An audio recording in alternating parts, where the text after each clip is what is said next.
Lors des catastrophes qui émaillent notre quotidien et qui nous sont rapportées par les médias, nous avons tous entendu cette phrase laconique, énoncée en termes toujours identiques. Et pour les victimes, une cellule psychologique a été mise en place. Mais quelle réalité se cache derrière ces cellules qui ont à peine plus de 10 ans d'existence ?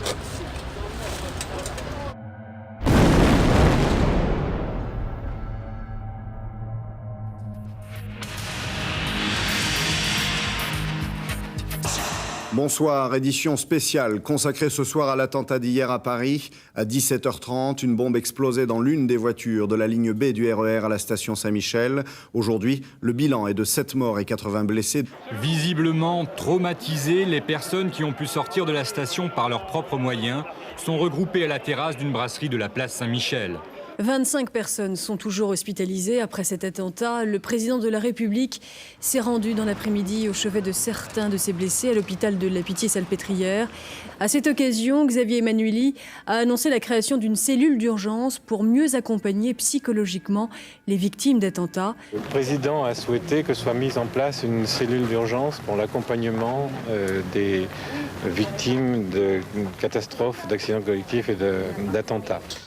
Madame, Monsieur, bonsoir. Une édition spéciale après le nouvel attentat qui frappe Paris. 3 semaines après l'attentat du RER à la station Saint-Michel, une bombe explose à nouveau. Et hier, pour la première fois, donc, la cellule médico-psychologique a été déclenchée et dépêchée sur les lieux mêmes de l'explosion.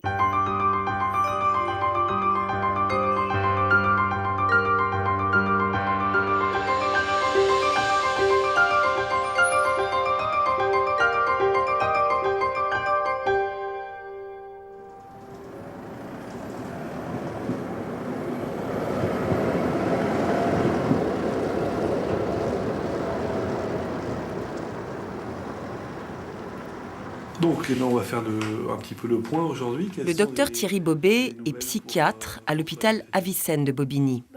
Entre autres activités, il dirige la maison des adolescents de l'hôpital, où il reçoit ce matin en consultation Epiphania, une enfant souffrant de phobie scolaire. J'arrive pas à rentrer dedans. D'accord. Donc tu as toujours des peurs quand il faut aller à l'école, quoi. Toujours. En fait, quand je rentre dans l'école, c'est comme si, pour moi, que c'est une prison parce qu'on est enfermé ou des choses comme ça. Et c'est dur de changer tout le temps de classe ou des choses comme ça.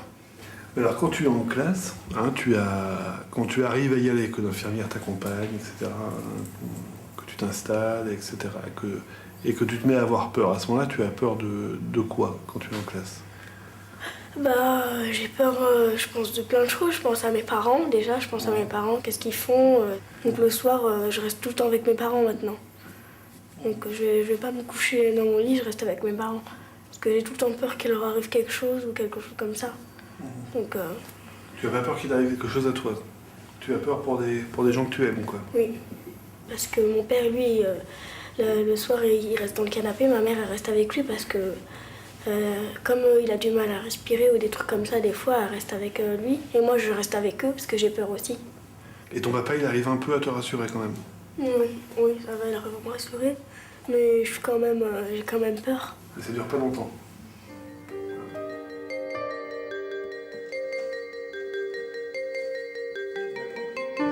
Le docteur Thierry Bobet est aussi le coordinateur de la cellule d'urgence médico-psychologique de Seine-Saint-Denis, la CUM 93. Les 51 membres de la CUM 93, comme ceux de chaque cellule dans chaque département, sont des cliniciens, autrement dit des psychiatres, des psychologues et des infirmiers aux pratiques éprouvées.